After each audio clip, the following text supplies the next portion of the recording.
Tardes a todas y a todos nuestro público que nos ha estado siguiendo a través de todas estas sesiones de nuestro seminario. Eh, es un gran gusto llegar a la última sesión de estas sesiones, a la última sesión de este seminario, de esta primera actividad de nuestro seminario, en el cual presentamos todos los capítulos de el libro Realidad de la Virtualidad, Virtualidad de la Realidad, que se publicó el año pasado a través de la Universidad Autónoma Metropolitana. En nuestra última sesión tenemos el gran gusto de presentar el capítulo de la compositora Elizabeth Anderson, quien habla sobre el concepto de inmersividad, de realidad y de virtualidad desde la espacialización de la música acusmática, y para ello tenemos también el gran gusto de contar con la presencia y la participación del doctor Mario Duarte, compositor que ahorita que es profesor actualmente en ES Morelia, quien hará el análisis correspondiente de este capítulo. Eh, Voy a pasar a leer brevemente las semblanzas de cada uno de ellos. Elizabeth Anderson ha recibido premios en concursos internacionales, por ejemplo en el CIMUS de Estados Unidos en el 2001, en el Bourges de Francia en el 94, en el CIMES de Brasil en el 95, 2001, 2003 y 2007, en la Città di Udine, Italia, en el 2004, en el Metamorfosis de Bélgica en el 2004, Música Nueva, República Checa en el 2008 y 2015, en Francia en el 98, el Premio de las Artes de Estocolmo, en Suecia del 94, el IREM del 2002 y el Pierre Schaeffer de Italia en el 2007. Ha recibido encargos del GRM, del INA GRM en Francia, del Music and Research en Bélgica y del otro estudio, la Champ de Q de Bélgica. Elizabeth Anderson desarrolló un plan de estudios completo para la composición electroacústica en la Academia de Soignes en Bélgica del 94 al 2002, y en 2003 se incorpora al Departamento de Composición Electroacústica en el Royal Conservatory de Mons, ahí en la localidad de Mons, en Bélgica, irradiando a través de su producción compositiva y sus actividades pedagógicas y organizativas. Hay un mayor compromiso con el poder de comunicación de la música electroacústica para el resto del mundo. Por ejemplo, organizó una serie de conciertos dedicados a la música acusmática en los Países Bajos en abril del 2016.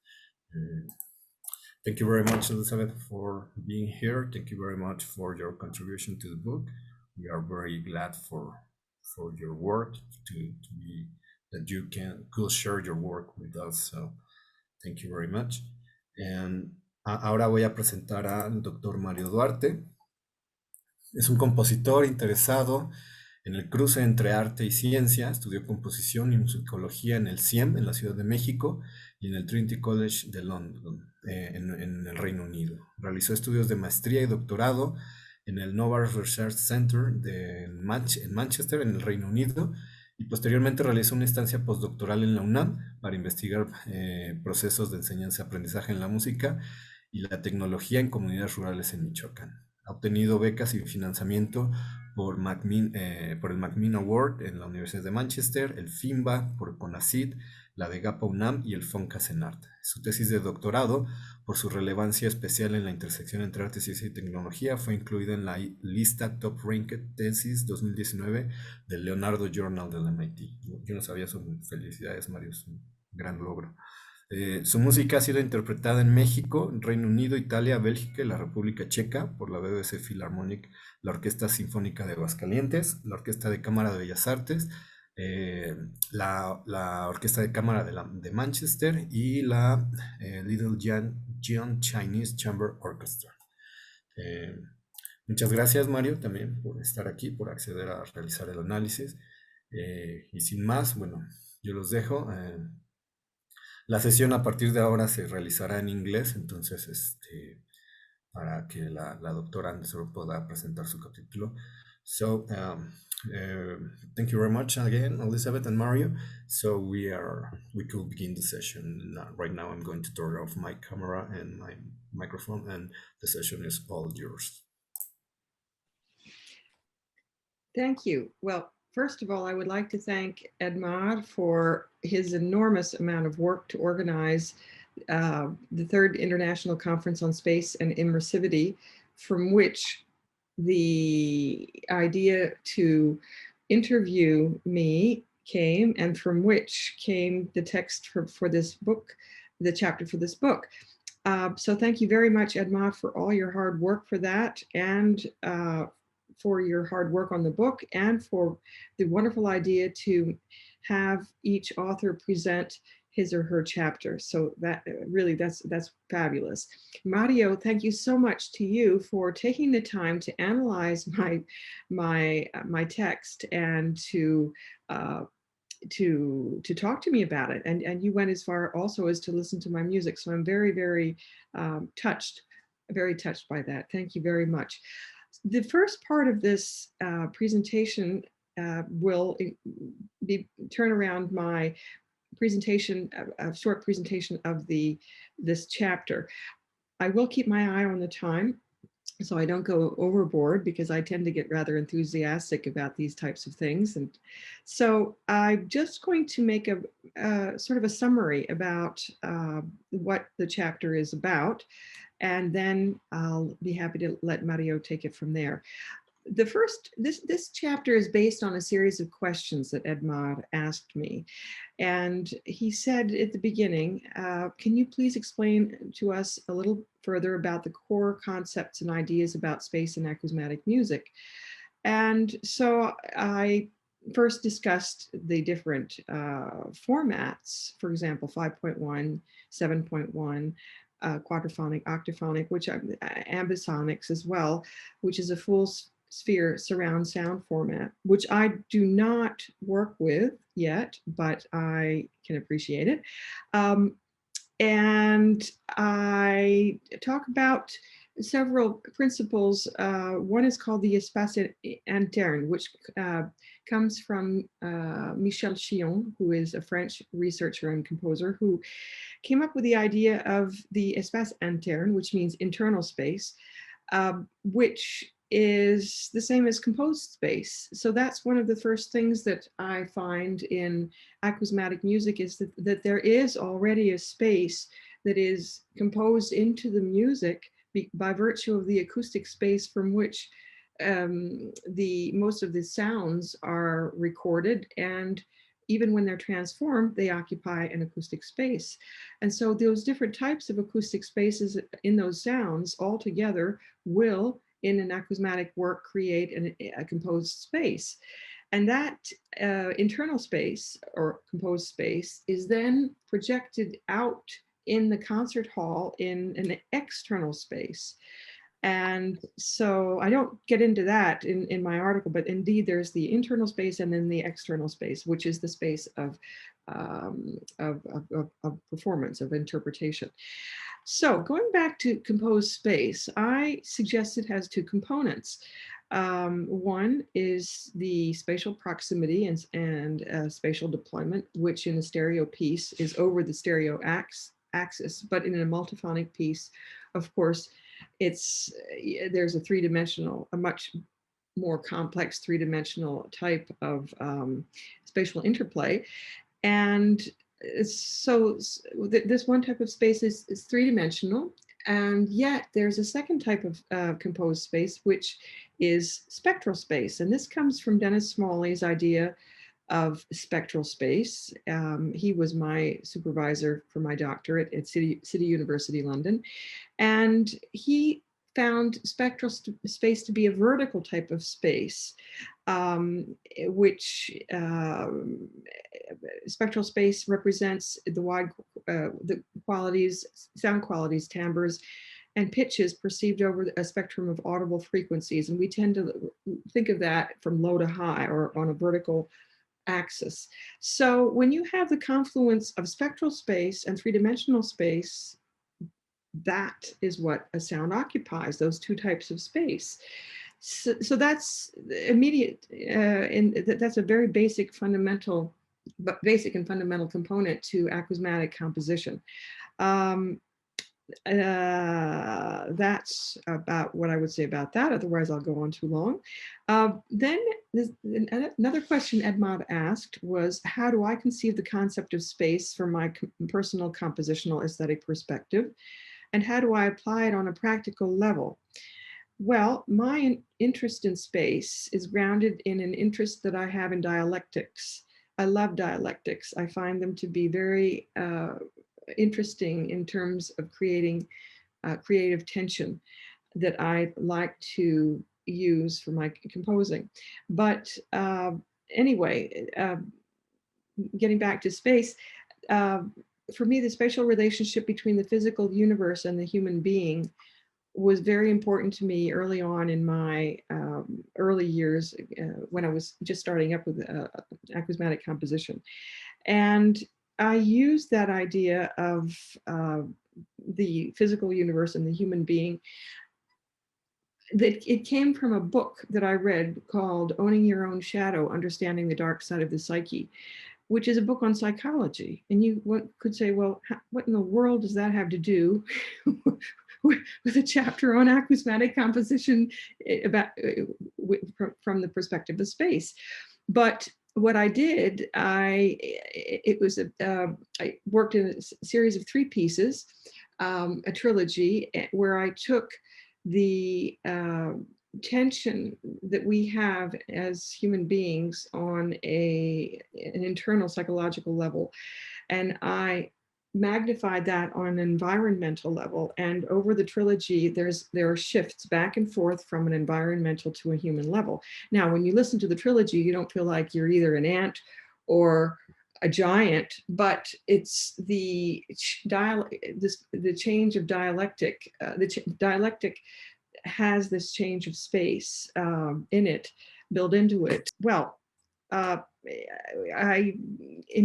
was speaking about a book that I read. It's called Owning Your Own Shadow, Understanding the Dark Side of the Psyche. And it's about the paradox of opposition on a human psychological level. And I took those ideas and I worked them into my music in terms of a dialectic, the human psychological dialectic of opposites. For example, angry, happy, calm, agitated. I'm simplifying things enormously. And I put that into music. But then there was a second dialectic that I used, and that is the spatial dialectic between the human being and the human being's environment. And so one could say microcosm to macrocosm. And so this paradox of opposition, which is internal to the human being, is also in this my first set of 3 compositions, Levé, Chat Noir, and Neon, is also manifested in the outer world on an environmental level. And if you look at the environment, if you look at nature, there's a lot of opposition. You can see it in thunderstorms, you can see it in avalanches, you can see it in earthquakes. So the idea of opposition is always working on an environmental level as well as on an internal level. And spatially, my interest spatially was to move between the human being and the environment. And what I realized when I worked on these 3 pieces is that I became aware of a dual spatial dialectic. Space provides a frame for and therefore allows instantly and yet eternally malleable forms. And it is additionally simultaneously present in boundlessness and intimacy. So it's in the chapter. So space is there in which it provides a frame for everything that is instant and yet is eternal. And it's also simultaneously present in intimacy and boundlessness. So space can stretch out to enormous proportions, infinity, and yet be extremely intimate. And then, so that was, I was thinking about that already back in the 1990s. And then I will say that in my doctoral research, I became aware of the importance of the imagination in the composer's work. Uh, it's extremely important. And so a lot of my research it points to that, how the composer can use his or her imagination in composing not only sounds, but in acousmatic music, but space, use the imagination to create spatial design. Um, so that's extremely important. Then I'm making a really big summary here because otherwise this will go on for too long. Edmond asked another question: how do I conceive the concept of spatiality and immersivity from my personal compositional aesthetic perspective? And how do I apply it on a practical level? Well, in this case, I go back to the idea of making and listening, which is Faire entendre by Pierre Schaeffer, because I had my first education in acousmatic composition in Belgium, where I worked with a woman named Annette van der Goorn, who worked with Pierre Schaeffer. So there's a direct line of that French aesthetic here in Belgium. And so that was the Latin school, if you will. And Schaeffer came up with this idea of make and listen. And that's what's so wonderful about acousmatic music. You have a return immediately. As soon as you compose, you can listen to what you've done and you can correct it, which is, it's fabulous. So that's something that I use to help also guide my spatial design. And gosh, so I would say faire entendre is very important to me. And how do well, I work extremely slowly with my music, extremely slowly. It takes about 500 hours to compose each piece because it's an enormous amount of trial and error. I choose sounds and I listen to them and I re-listen to them and re-listen to them, and then I classify them. And that's very old fashioned. That's again another thing from the Schaefferian school. Classer, they say in French. Well, and my students don't do this. At the Mons Conservatory, they like to make their sounds and then put them into a context immediately. Well, that works. It also worked for Francois Bale, who was the former director of the Groupe de Recherche Musicale, the GRM wing of the INA. But I was taught to classify, and classifying is a lot of fun because you can classify a sound on certain properties that seem to be very important. But as soon as you put the sound into a context, maybe the context will pull up and highlight secondary or tertiary qualities in that sound. So thus the process becomes very slow. Because you've got all that going on when you move forward with a composition. And when you compose in multiphonic space, acousmatic space, you compose the space. And it's even slower, much slower than, at least for me, than composing stereo music, because every movement has to be decided upon where, when, what, why, how, with what weighting, with what density and pressure will a movement happen in terms of dynamics, and where will it go, and what will the relationship between that sound moving in space be to other sounds that are moving in space. And I never compose just with movement, because that's exhausting. Because if we listen around us, not everything that we listen to with our ears is moving. So there is a balance between mobile sounds, in other words, that move, and material that is not spatialized, which still has a very important role in a multiphonic piece. So I went on a little bit of a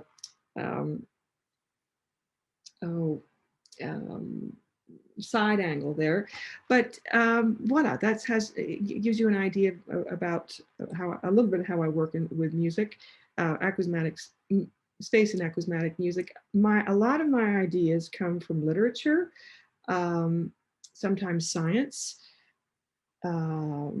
sometimes feelings. They are almost all extra musical. And for example, in Protopia Tesseract, which I composed in 2007, that was inspired by a children's book called A Wrinkle in Time, which I read when I was 10. And in A Wrinkle in Time, which has been translated into many languages, the protagonists in the story leap from galaxy to galaxy through something called a tesseract, where time and space are compressed.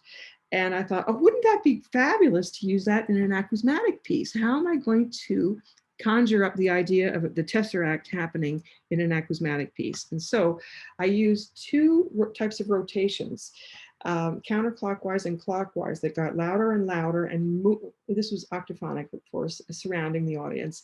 The spatializations got louder and more intense and moved closer inwards to the public, because you can change the circumference, of course, of spatializations. And the intention, the attempt was to convey the idea that the audience can leap from galaxy to galaxy. Well, I'm not sure if that actually succeeded or not, but that was the intention. Then another piece, Solar Winds, which I might talk about later, is a piece that I actually premiered in Mexico in 2012. And it was based on a theory of astrophysics developed by a British astrophysics specialist. And it was about how do the solar winds coming from the sun interact with the Earth's magnetosphere. So that was a fabulous challenge, and I worked on that idea for a year. It took a year to compose 10 minutes. But the Earth, the listener is Earth in this piece, and everything that's going around the listener in terms of magnetic reconnection from this theory is the listeners in the center. But something that's very important to say is that I do not try to recreate what is the astrophysics theory, nor do I try to recreate the plot in a book. I take what I want, and then I decide when and where I will abstract from that. Otherwise, I'm just recreating what's been created. And the basis of that abstraction is imagination. So that gives you some idea about that. Edmar also asked me, have I ever thought about the idea of virtuality and virtual spaces in my music? And yes, I suppose I do create virtual spaces, but I create them with my imagination, and I try to control the software to create what I want. And the vast majority of my sound material comes from acoustic recordings. So I suppose I do create a type of virtuality, but it's not the same type of virtuality that one would find in a virtual reality that is made as such, or a gaming type of environment. And so this type of in L'Heure Bleue, Planète du Silence, another octaphonic work, which is more recent, I do try to simulate acoustic reality. I try to simulate it to a certain extent, not to reproduce it, but try to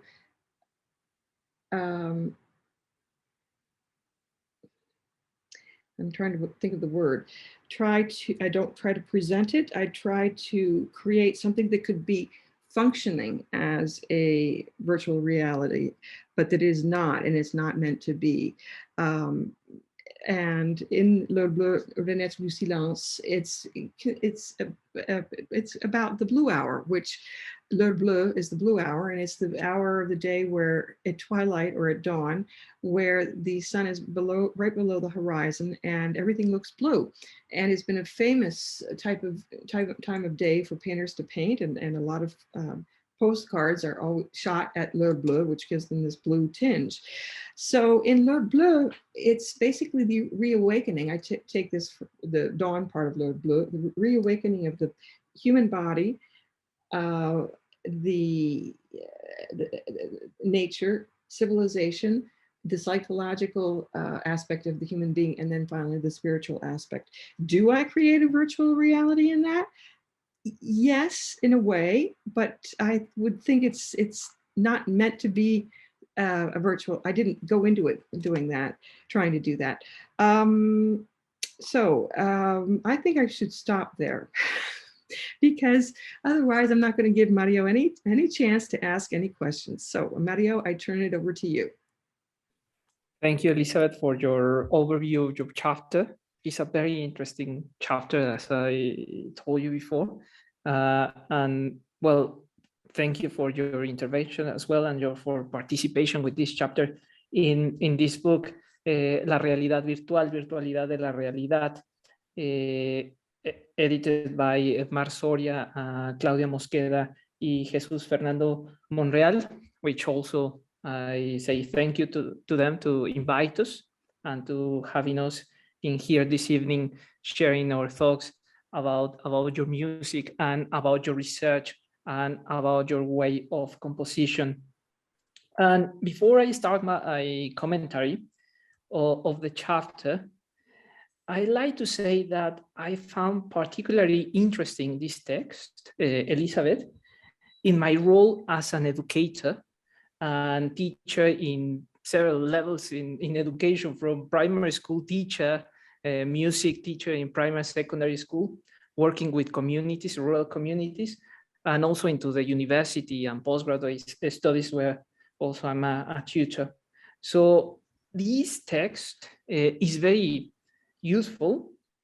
You give us a very useful insights on the space, but deeper on the act of creation.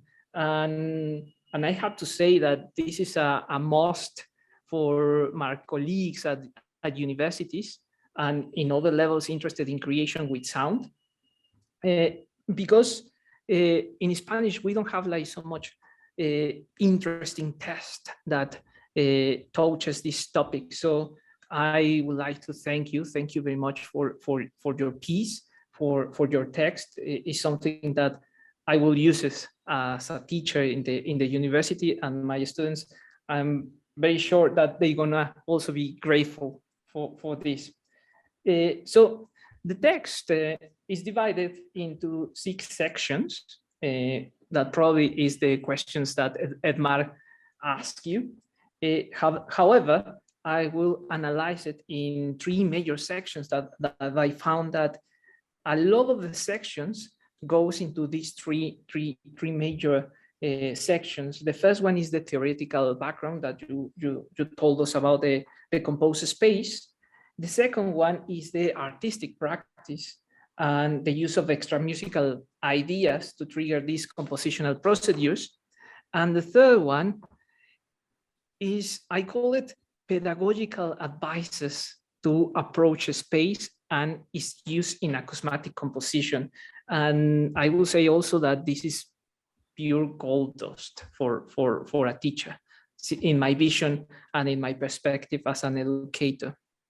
And Elizabeth started the text with a powerful statement: composers must choose spatial layouts according to their spatial needs. And the election of this format is the result of the imagination of the composers. This spatial format affects compositional decision making. This is very important because we have several spatial formats, and each of those, they have features of characteristics that will affect our approach to space and the treatment of the sound materials. And Elizabeth, you proposed the term composed space, as you said, which corresponds to the term internal space by Michael Shion. And composed space refers to the spatial dimensions in an acusmatic composition. Composed space has these 2 components. The first one is 3-dimensional space, which makes use of proximity and the space unfolding. So I got, because I read it in Spanish, but I wasn't sure about the translation. Again, the translation in English, talking to you, but now I got it. and also the spectral space by Dennis Smalley to refer the variety of materials in audible frequencies spectrum. And also uses that composed space also have a double process. In one hand, the sound materials go through a process of transformation in the spectral space, in this vertical space. And on the other hand, the materials are mapped and juxtaposed on the three-dimensional space that's more complex because you have 3 dimensions and according to your spatial layout. And the concept of composed space is fundamental in acusmatic composition. In here, the spatial needs of the composer result on the election of the spatial format. So that is the first part that gives us the background of the terminology, these theoretical tools that you give us to go into the artistic practice, and then how it works with the pedagogical advices throughout your practice and your experience. And in the artistic practice, I found that a natural curiosity for several topics and fields, and this curiosity has a big impact in your artistic practice and research. I put in here, I wrote down topics such as psychology, nature and environmental issues, science, physics, literature, and then you take us in the blue hour into a spiritual level, and the piece is sounds and takes you as a listener into another sound world. In your music, all these extra musical ideas triggers the compositional procedures and then the spatialization techniques that are together.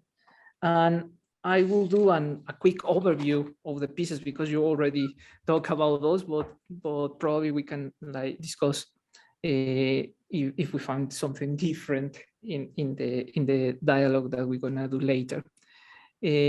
I found the Janus, the trilogy of the pieces composed of this idea of psychological opposites and the quest for spiritual wholeness on human scale. And these pieces, the space can be imagined from human and intimate, from this human and intimate scale to the unlimited and immense scale, the concept of immensity that resides in the human imagination. And this imagination is fundamental in the compositional process, where the spatial design can lead and define the sonic gesture.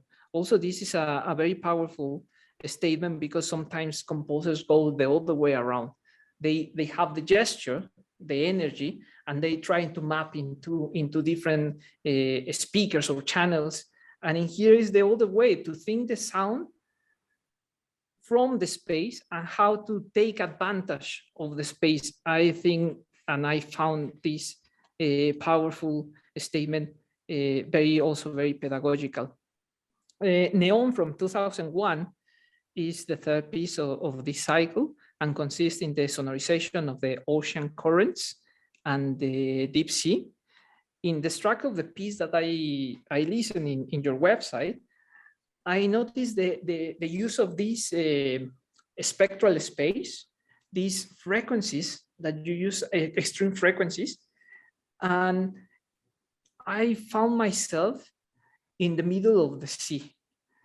I found myself like in a very deep state, and that technique also amazed me because you give these materials, and I could say like it's like composing for orchestra. You are having a palette of colors, and you give to the listener this sense of deepness of the sea.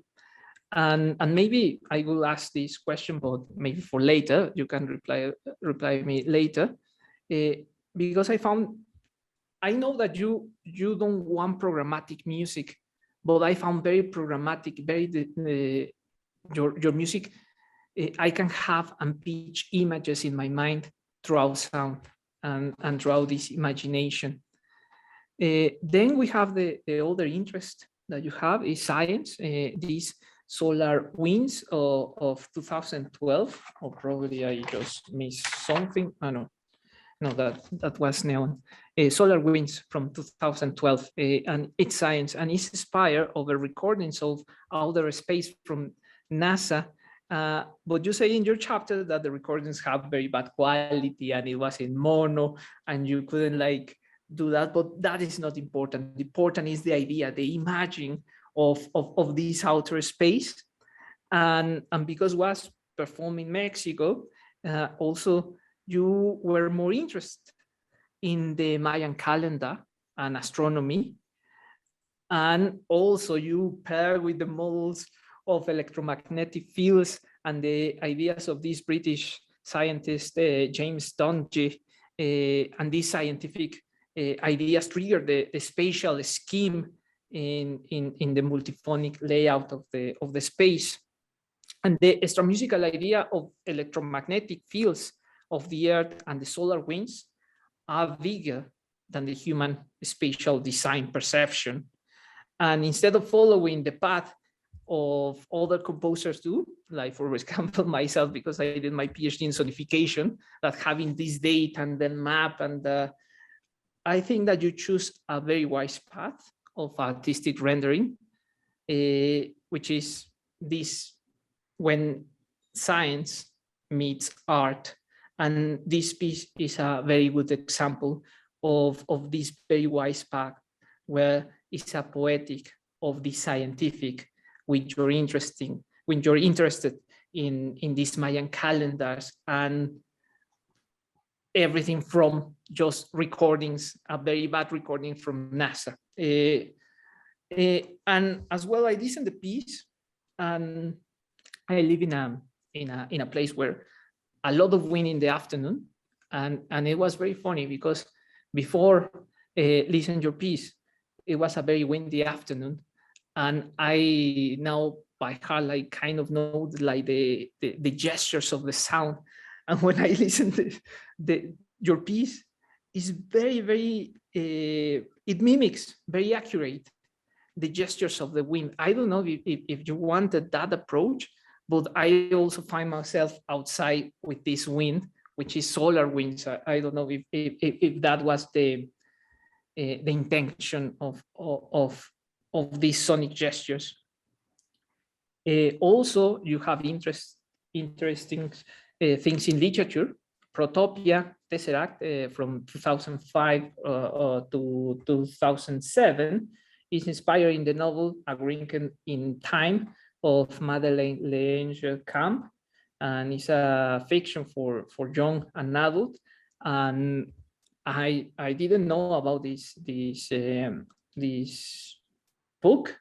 I Googled into my computer, and I was very interested in the things that they were saying about the book. Quantum physics, teen romance, everything around in a wacky space odyssey. And I bought my copy in Amazon immediately. And also I listened to the piece. I checked the chapter of the technique that you are using, these clockwise rotations, and its opposite in double direction to do a rotation, changing the time and the proximity of the sound events, creating this wheel wing. I don't know if I pronounce it well. Okay, yes.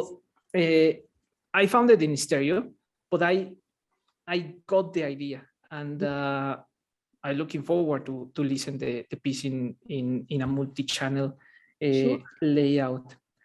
And then you take us in this artistic practice into a deeper level, the level of spirituality in the blue hour, that was inspiring the dawn and dusk, when the sun has this blue color or blue tonality, the awakening of the human being and its environment and soundscape.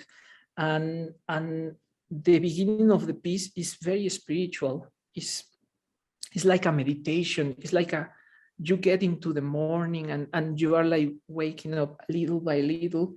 And also there are sound materials that I don't know if you recorded birds, but sounds like birds, exactly. Okay, there are birds and there are sounds that are made to function like birds. That's another thing. So it's birds and an extension of birds. So Yeah. I'll come back to that later. Keep going. This is great. Yeah, and also it, well, probably was my imagination, but I listened to steps, soundscape, composition. Like it took me to your music is full of images, and the sound materials in your music take us as listeners to different sound walls where the spatial parameters lead us to these imaginary walls. And then we have this the third section that I'm analyzing your chapter, these compositional advices, which I call it pedagogical advices, and this is pure gold dust. It's food for thought for every composer, and this is a chapter that colleagues in universities and also students interested in this kind of procedures of spatial, they need to read this chapter.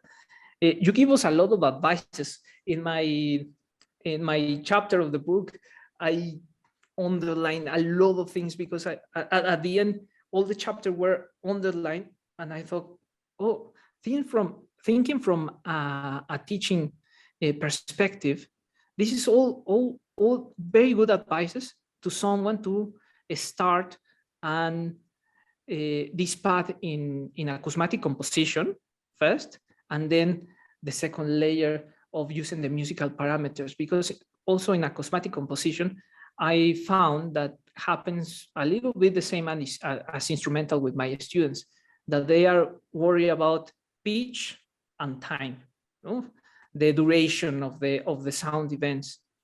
And then when you go into the timbre and other musical parameters like space, also the volume, that's a different level. And all these advices give us into that second level, into deeper understanding of compositional procedures. And the first advice is imagination leads the compositional procedure. Imagination to create spaces that do not exist in the in the acoustic world.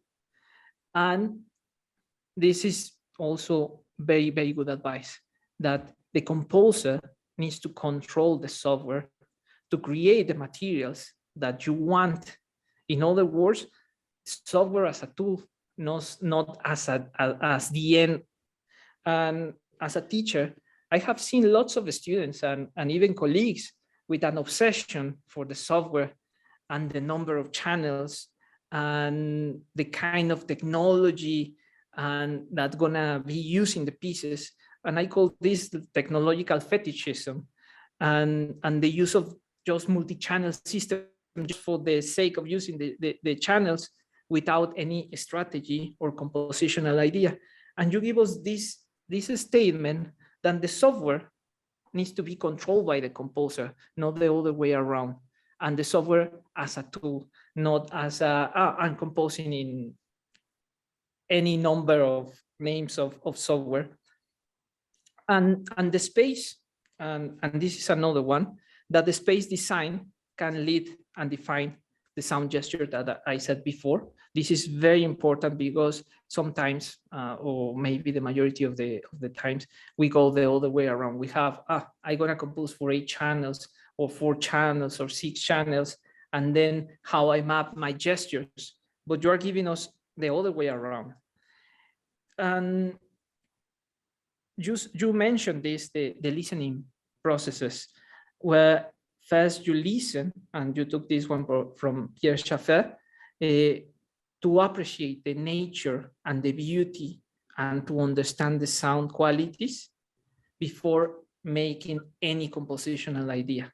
Also, this is a very good advice because then the composer can take these compositional decisions, and in this way, the piece gonna be more coherent. That is something that we want as a composer, gonna be organic, and gonna be more appealing and convincing for the listener. And also this good advice that think like a child. Sometimes the best ideas come from experimentation and test the materials before taking any decisions. And this is something that we're losing throughout the music education, where again, we get the software and, oh, I have this material, put it in software gonna solve my life. And not the other way. No, you have, the composer is the master of the software, and it's so important to play and to test things out like a child, because that's where you get enthusiastic. And a composer returns to his or her roots, because how do you learn when you're a child? You play. That's how you learn. You try things out, and that's how a composer will learn. I'm not saying always, but every piece needs to have a component of play. Try things, and sometimes they're terrible and you just laugh, but you don't throw them away. Or sometimes you turn the software around to do what it's not supposed to do. And that's where you'll get a great result, because then, and that's something Pierre Schaeffer always did turn things backwards. So you're forcing a software to use, to do what it's not supposed to do.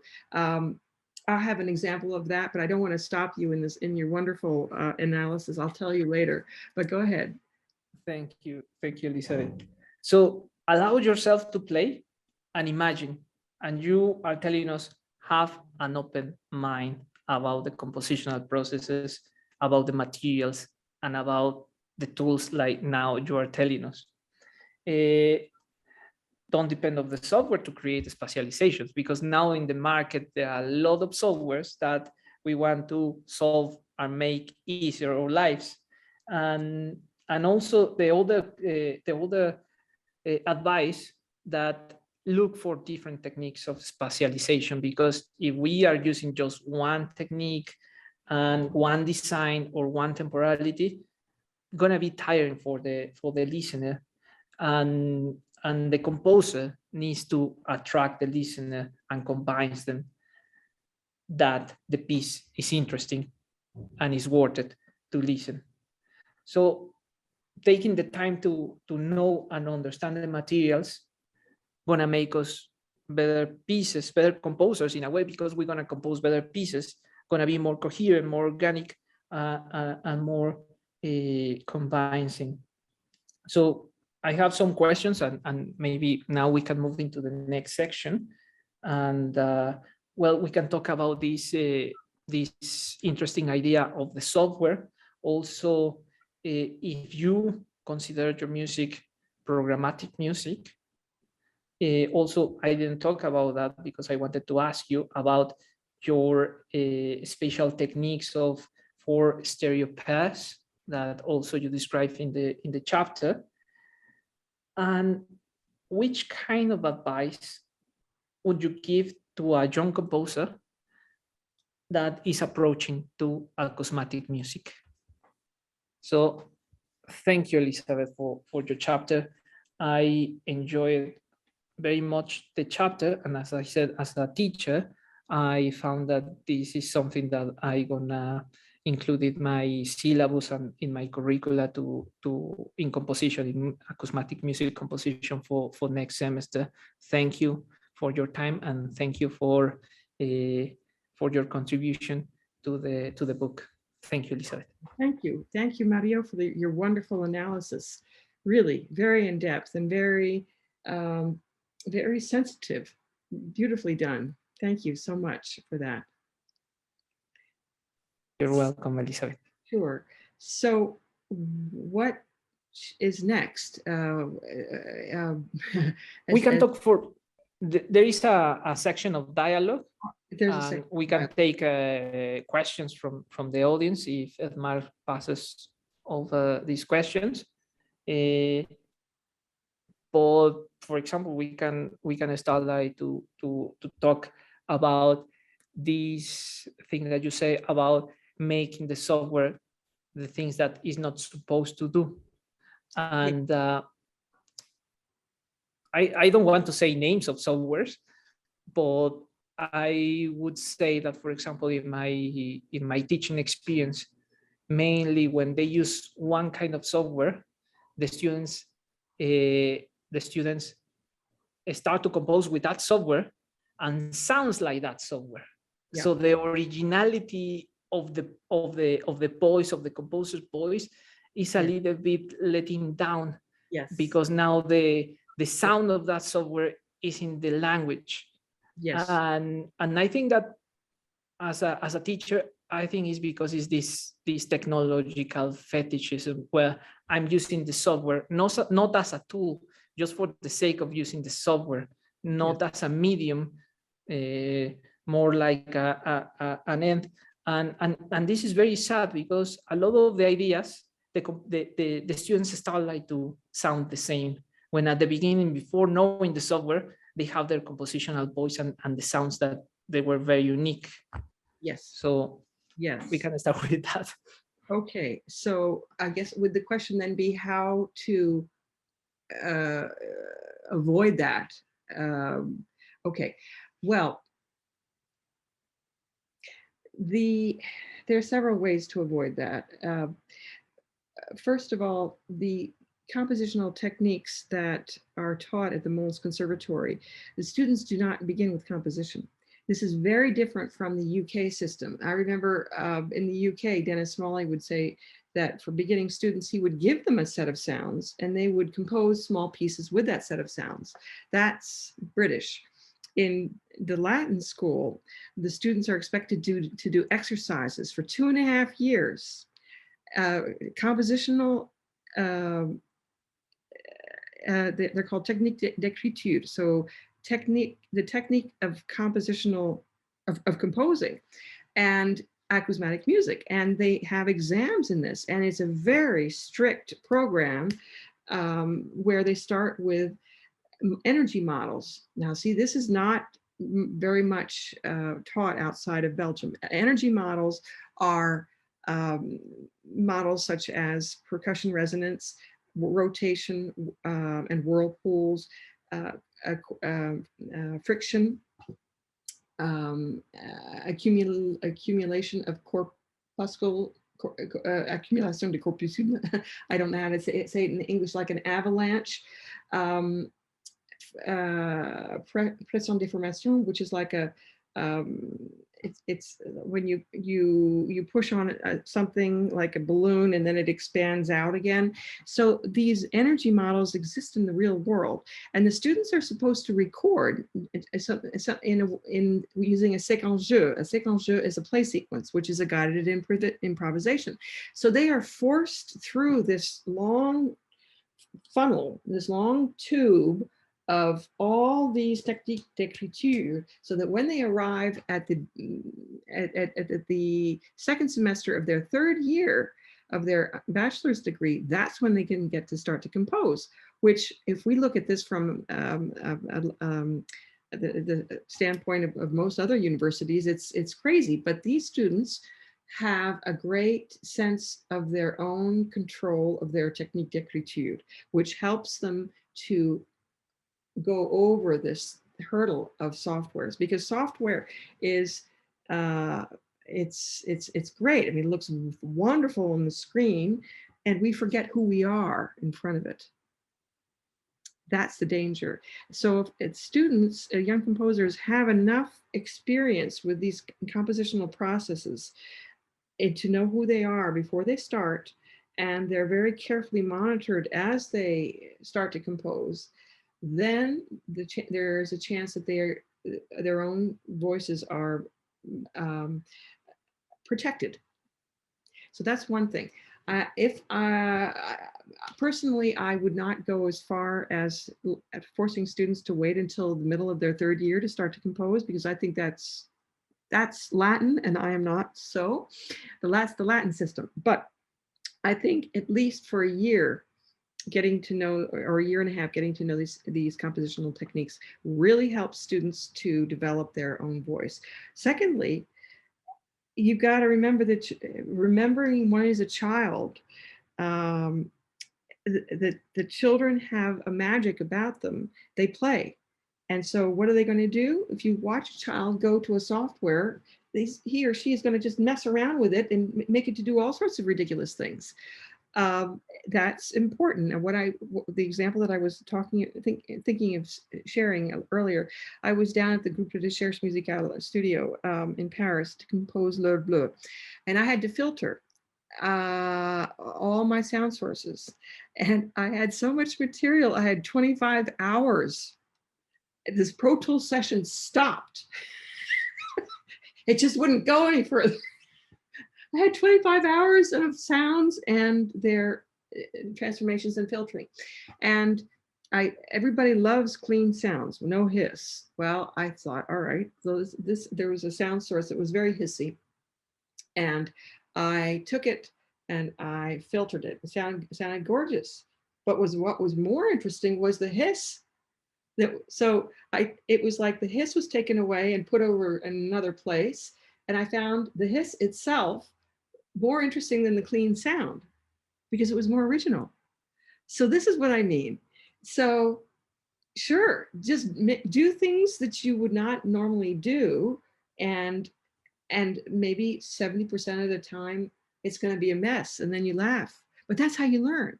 And that keeps enthusiasm going. And enthusiasm is absolutely essential for the compositional spirit. Because, of course, now this is another thing.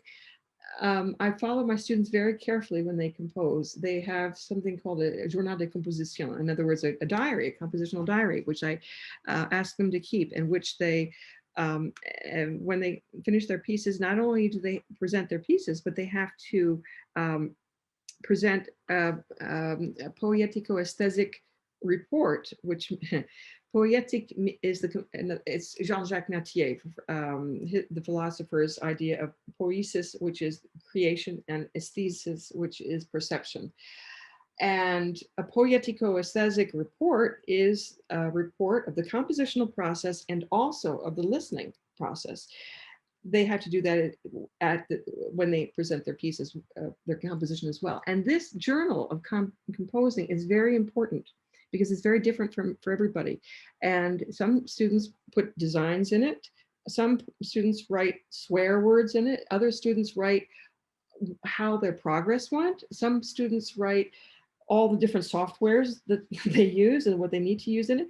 Some students share joys, some students share anguish, because that's what the compositional process is. It goes like that.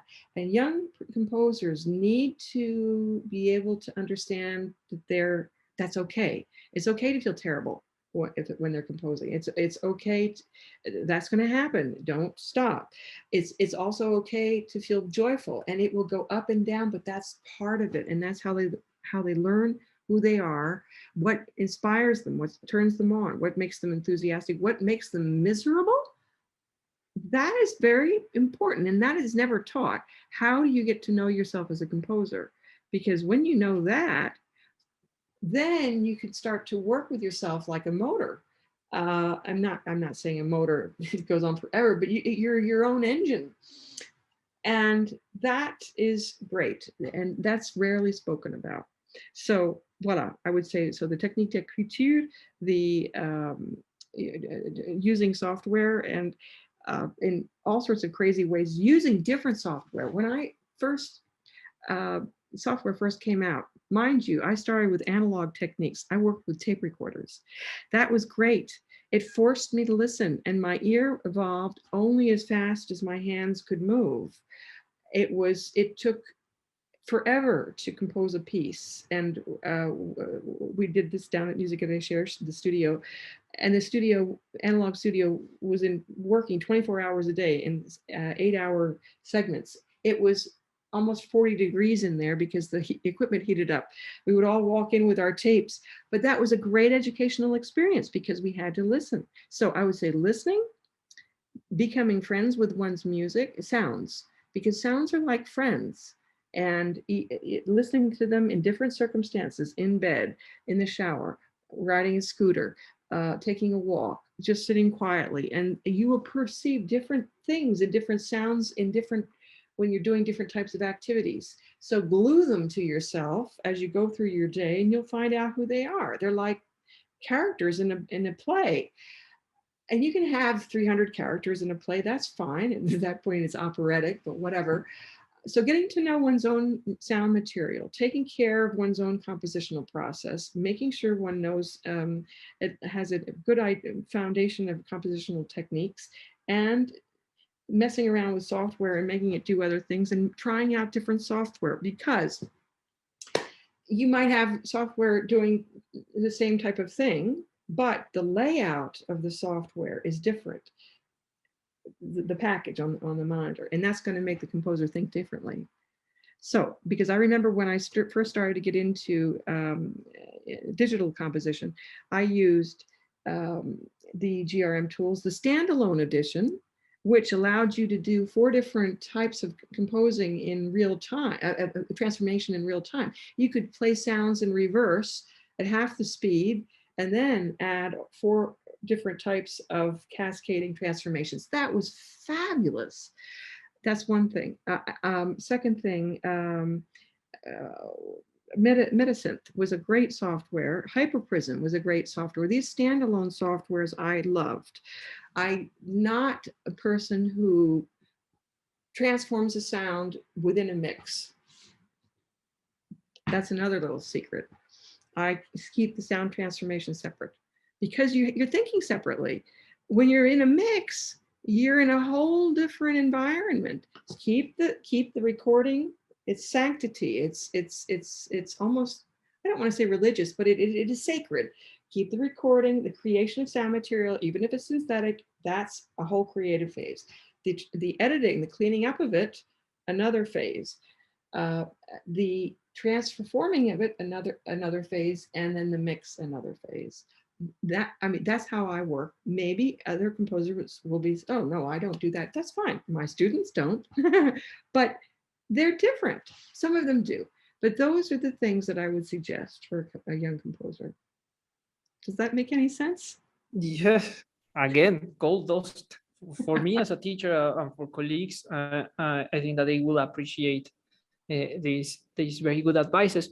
And that leads me to the second question. That is something that also you talk in the chapter, that is these listening processes and the imagination.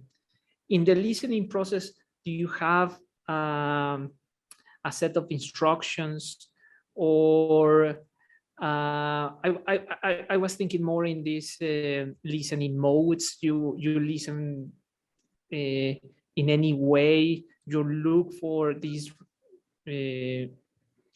it could reduce, I won't try to say it in French, but these reduced listening, No. also from Schaffer, Yeah. or because also I know that you have your thesis, and also I was looking for one of your papers at EMS that you propose, like also listening modes and listening systems. Yes. Okay, that's different. My doctoral research is based on a theory by François de Lalande, who came up with the idea of how to a theory of how to listen to electroacoustic music, and I took that, and it's aesthetic. In other words, it is from a perception point of view. I took that and I developed it. He had the idea of three types of listening: taxonomic, which means global structure; empathic, which means listening which is based on emotion and a physiological response; and I can only say it in French, figurativization, figurativization, there we are, which means there's a figure, the listener hears figures which are moving, like moving living beings in the foreground of a stage, and sounds that are the decor in the back. in the background. And I thought, oh, this is great. This is how it works. I was my first year in my PhD. I did a listening experiment at City University and twice in Belgium. And my results, the findings from my experiment did not corroborate de Lalande. And so I spent a year trying to figure out what I was going to do. So I expanded his reception behaviors theory and added sound, because sometimes listeners like to just listen to sound. Now, but I think one of the most important things about that is that I made it poetico-aesthetic. So it's not just a tool for listeners, but it is also a tool for composers who can be inspired by sound material to compose. They can be inspired by their own emotions to compose. They can be inspired by something imaginary, or they can be inspired by wanting to create a structure, which is very much like Stockhausen. So I would say in a pre-compositional phase, listening to sounds, a whole sound bank, once the sounds are transformed and that is done, then listen, because you can't transform and listen. You've got to stop because otherwise your energy is going to go into making and the poetic, and you've got to go into the aesthetic and stop and listen many different times. And different volumes, different amplitudes, because a sound will have a completely different personality if it's at 0 dB or -10 or -20. And features of that sound will poke up be more pertinent at those different, and the features of the sound will change at different volumes. That's very, very important. And I would allow that listening process to happen over a period of 2 weeks. That's dangerous because we don't like to spend that kind of time, but we need to. So listening calmly, listening quietly, not trying to listen with the reception behaviors theory, because that's different. Just a simple listening. And then one can decide, well, how do I classify this sound? And then sometimes the sounds that one hates become the sounds that one loves in the piece. And that's also important. So never throw anything away. Allow, because ugliness has its place in beauty. We all strive for this perfect thing.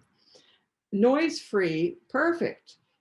But beauty demands a small percentage of ugliness. It is what allows beauty to be beauty.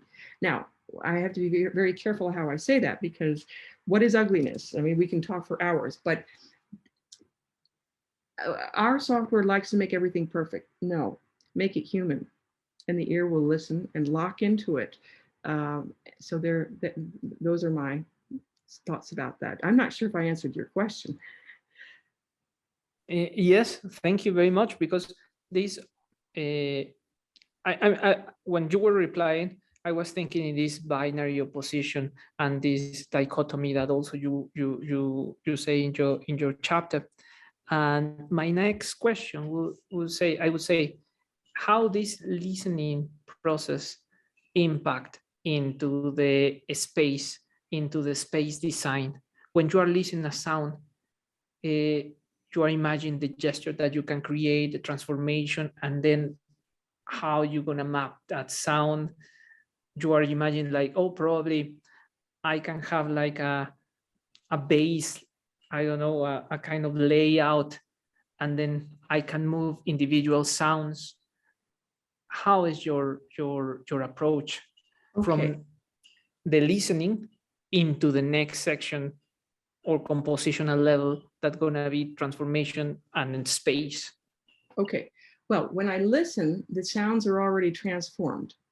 And what I do is I will create a whole set of transformed sounds that are not yet spatialized, because I don't like to transform and spatialize at the same time.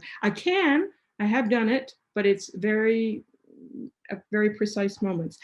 but I will spatialize a sound depending upon its energy model, its motion growth process. For example, if a sound is a rotation, a simple rotation, and it moves around, and I've recorded it in stereo, I can take that and move it around in space at that same speed. Or if I have a sound, that's a very, very simple example. But in general, I follow the motion growth processes of the sound and the internal impetus, the energy model on which the sound is based. And that already lends itself to a type of spatialization. So yeah, so I listen to how sounds could move in space. In other words, if they're static, I generally don't try to spatialize them. Although, and here comes the play thing, a child would say, why not? Why not spatialize something that's static? What the heck? Well, just try it out. And sometimes it can have a very good result. The whole thing is not to try to be too logical, be close to the heart and be close to one's soul. That's what's going to make it work. But in general, I tend to listen for the evolution of a sound. For example, if a sound starts softly and then grows and then has a swell, like, well, then that swell can move, for example, from front to back, or from back to front, or laterally, voila, that kind of thing. So getting to, when you listen to sounds very carefully, then you can feel how they would like to be spatialized. And here's the trick also, when one composes, sometimes the composer comes in with very clear ideas about what to do. That's another dialectic. And then sometimes the sounds decide what they want to do. And we have to let them be. And sometimes sounds will decide, if you listen to them closely enough, they will speak. It's like when you transform a sound, it will not scream right away, oh, put me into a comb filter, I will do really well. I will sound great. Sometimes you have to transform and transform and transform. At the fourth generation, you get a very interesting sound. But but what is different from that is sounds will lend themselves to a type of spatialization or non-spatialization, because non-spatialization in multiphonic composition is also very important. We can't just have things flying around us. We will just dive under the table and want to freeze. So non-spatialized material, and I've written that, is very important where it is placed, at what volume and what combination with other sound material.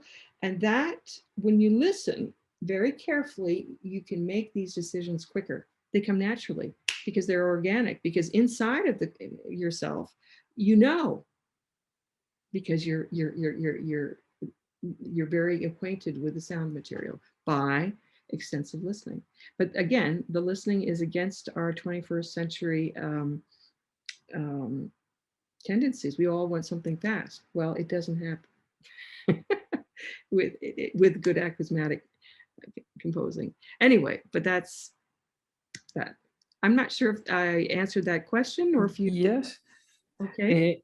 Yes, because exactly, you said that not all the sounds need to be specialized, and then the child comes and why not? This is the question, no? The thing, like a child, where these best ideas come from experimentation. And this approach I found very, very interesting. For example, in Protopia Tesseract, where you have this wild wing that is like this clockwise rotation. And well, I listened in stereo and gave me the idea. And how was your approach in the multi-channel, multiphonic layout in this piece? Okay, well, I think you're speaking, that whirlwind comes near the end of the second movement. And that, I composed that in 2005. I did that manually.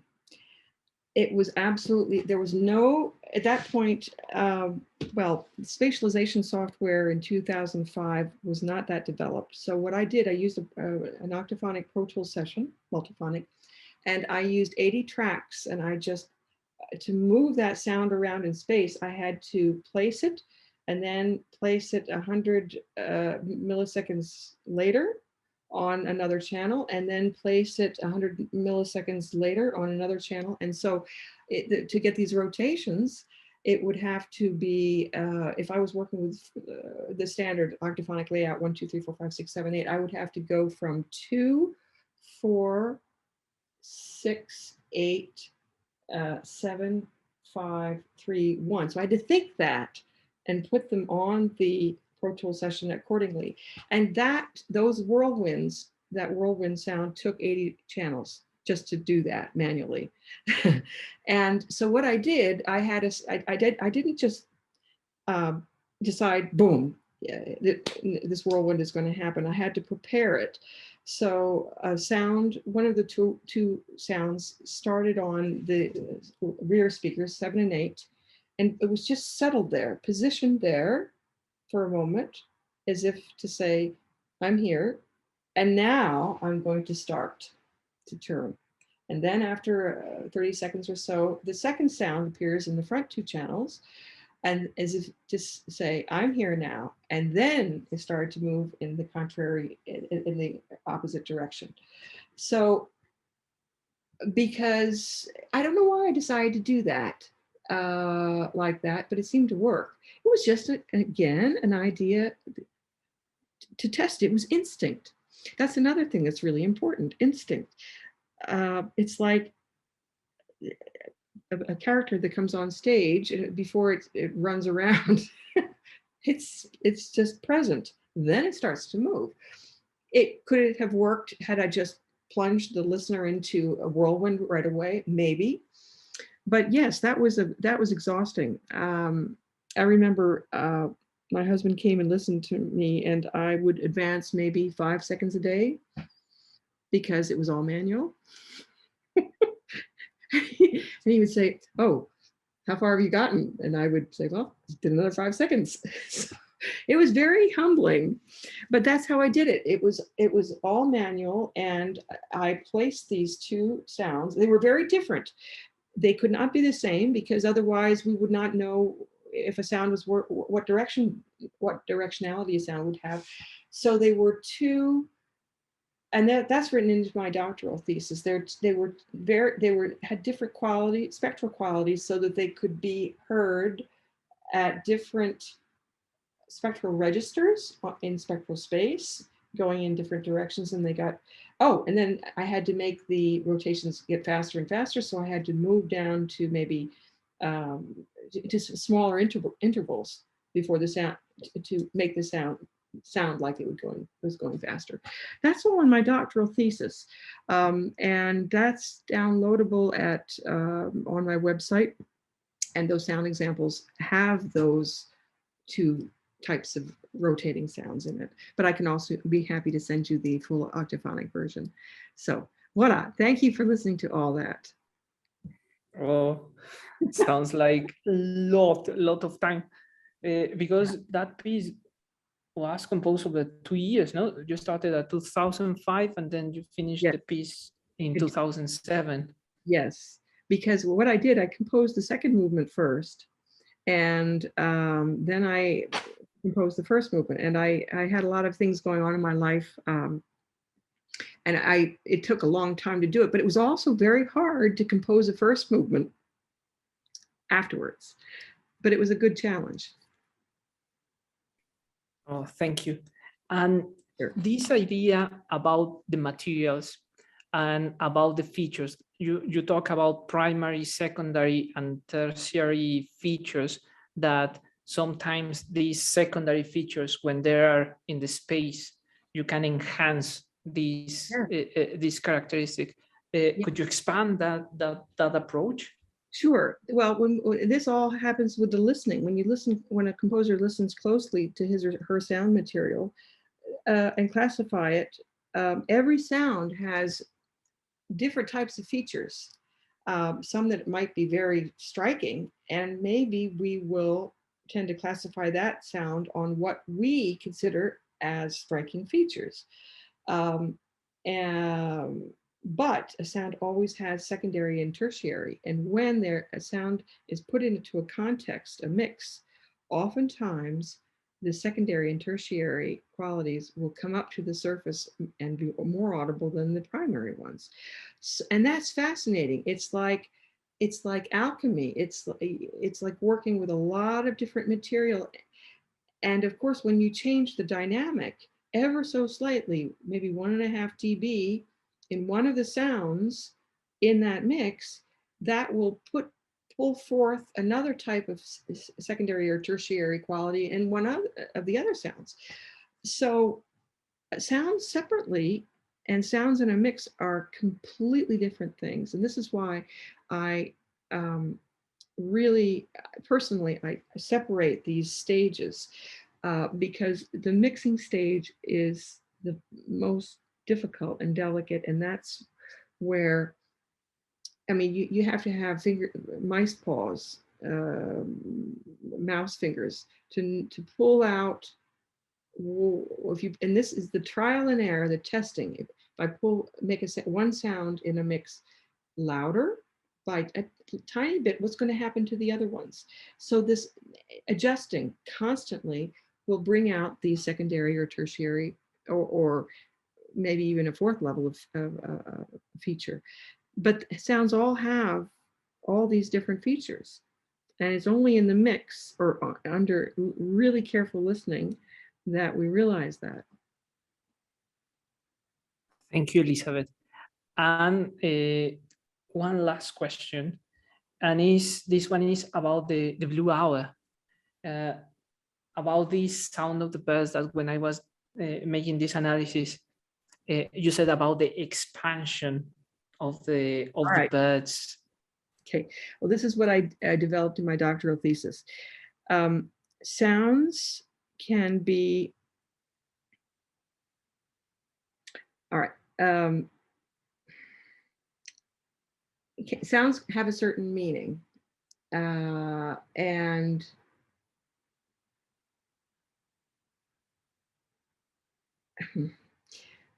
I'm not sure if I can get into this comfortably in a small encapsulated way. I teach this over a period of weeks.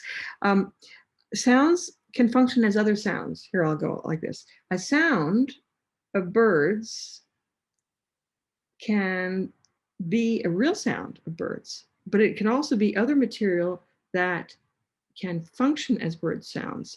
And when that other material that can function as bird sounds is put in a mix along with the bird sounds, the bird sounds are extended out of their normal range into a type of bird sound that maybe alone we would not consider them as a bird sound. So there are sounds of birds in that, especially when nature awakens. But I transformed the living daylights out of it. By the way, bird calls are absolutely fabulous as sound sources, because when you transform them, they take on incredibly psychedelic personalities. It's an amazing sound source, all these different bird sounds. So I transformed them. And so there were sounds that were birds and other sounds that were not birds from origin that functioned as birds. Voila. But I also took bird sounds and I transformed them, and those sounds functioned as something else that was not birds. See, then you can get all these cross references. And that's where doing transformation very carefully allows you to make a sound like it's a derivative of an original or something else completely, that you will only find out what it means when you put it in the mix. But yeah, so sounds can function as other sounds. Sounds can behave like other sounds. Now, behavior is something different. In other words, in behavior, a sound can behave as another sound, act like another sound, but it does not necessarily function as that sound. So a sound can behave as another sound, a sound can function as another sound, and then we also have, these are transfers of meaning. This has to do with my doctoral thesis in the 4th chapter. But yes, I mean, that's an enormous amount of fun. You can see how far you can go to transform something until the relationship that transformed sound has with the original might be completely cut, so that you've transformed it so far you can't even tell what was the original sound. But the interesting thing is the composer knows that there is a link between the original and the ultra transformed sound, and that knowledge helps to create an organic compositional process. So there we are. But that, I'm pulling bits in, but yes, sounds can function as for other sounds. Yeah, that's a lot of fun. Thank you, Elizabeth. And this is a very interesting piece, very good piece, because I think that also gives like this something to hold factor that Landy says, like for the listener, that these sounds that function and are not the sound material of the birds, but they function and gives this something to hold factor that Landy says. Well, I think that are my questions, and if Edmar has another one, so thank you, Elizabeth.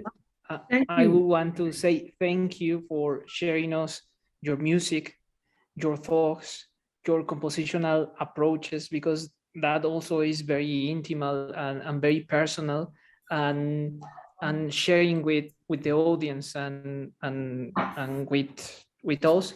I think that is very important for a lot of us.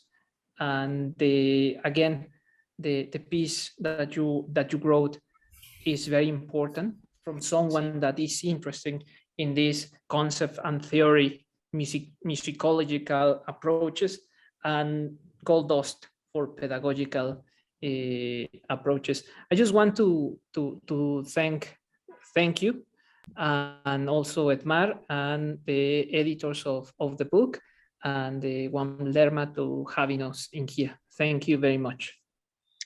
No, thank you, Elizabeth. Again, thank you for your contribution, for sharing your ideas and all your experience. I always say that when a composer is always willing to share her own creative process, her own experience with the people, with their students, is a very it's a very kind gesture, because it's giving away something that has to be acknowledged by, or you have to spend a lot of time, getting that expertise, and then you just give away. So it's a very kind gesture. Thanks again, Mario, for the great analysis. We really appreciate you. You really took the time to make a deep and a very formal analysis of the chapter. Thank you very much. And again, I'm going to say this in Spanish, just for ease of language.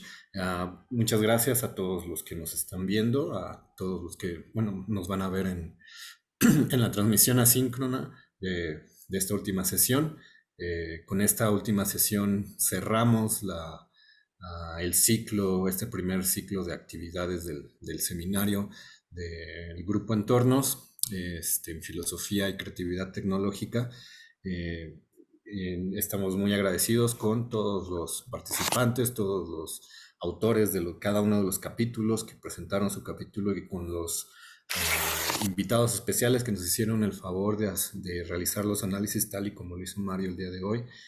Todos lo hicieron bastante riguroso, bastante formal, se tomaron el tiempo, y eso lo apreciamos muchísimo, porque sabemos que es un trabajo muy que requiere bastante tiempo, que requiere el tiempo de leer, requiere el tiempo de analizar, de reflexionar, en el caso de Mario, incluso de escuchar la música de Elizabeth, de hacer análisis sobre la música de Elizabeth. Entonces, no es una tarea fácil y pues agradecemos a todos los comentaristas y aquí a Mario en lo particular.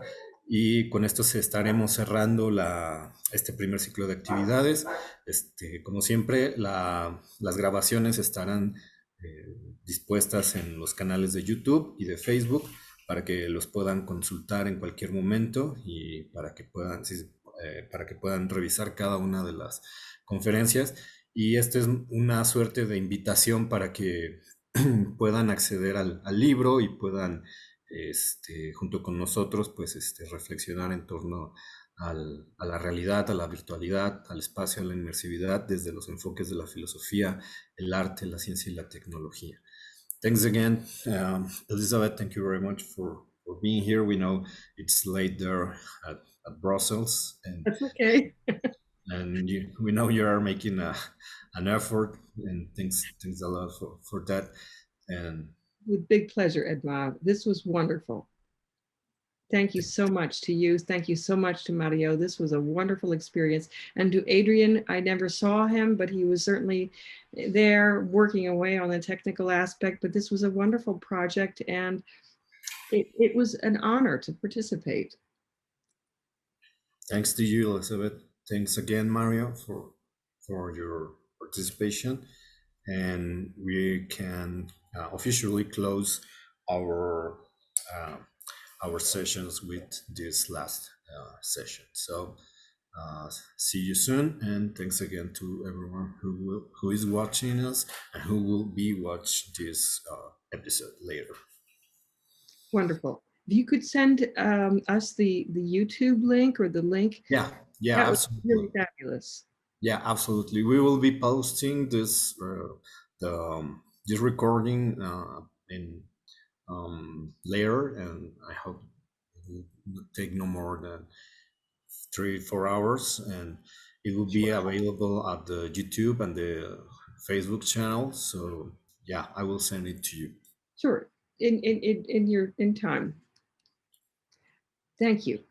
Okay, thank you very much. So we are done, and see you later.